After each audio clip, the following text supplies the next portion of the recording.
嘿呦，大家好，我是子晨。在今天过年初4的影片，要来和大家分享的是 Mini R60引擎有一个非常刺耳的引擎异音。我们先来看一段影片。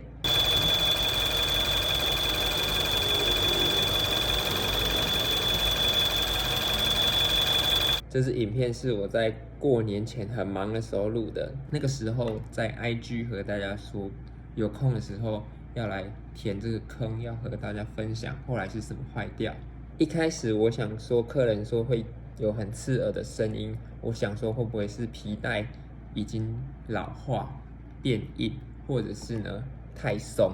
那后来听到以后发现不是，这个声音呢，我去检查，也没有哪边会磨到啊，哪边金属会摩擦都没有。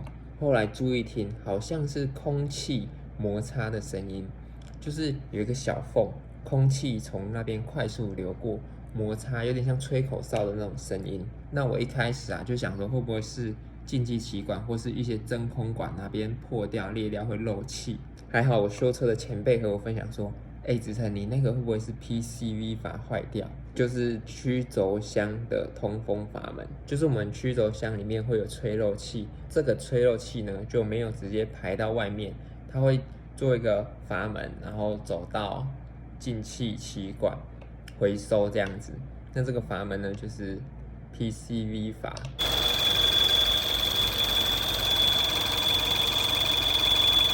拿起来。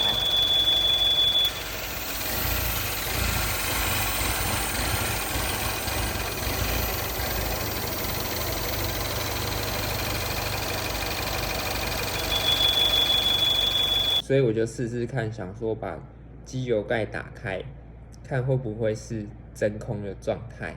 发现了吗？我超大力拉，那个机油盖吸得超紧。后来我把油尺拉起来，确实里面变成真空的，因为我油尺一拉起来，风一直吸进去，然后声音也没了。那这个吸力呢，就来自进气歧管的吸力。所以我也觉得说，真的有可能是曲轴箱的通风阀坏掉。接下来就要讲这支影片的重点，也是我学到的一招。那我就把这个曲轴箱通风阀的这个薄膜呢拆起来。那拆起来以后呢，我打电话去材料行询问嘛。那询问以后发现说，这个呢是要买整个摇臂盖。那买整个摇臂盖来更换的话，除了说麻烦，再一个就是很贵。可能对我很贵啦，对其他人可能还好，就是大概几万块这样子。我找到一个方法，就是在国外他们有卖这个曲轴箱通风阀的薄膜，可以单买这个小零件。换完以后就没有听到异音了，非常开心。然后我们这台车它原本是会吃机油的，就是机油会越来越少。那我换了这个，我再观察看看，因为我担心说它那个坏掉，真空吸力很大，不知道会不会吸到一些机油回去烧掉。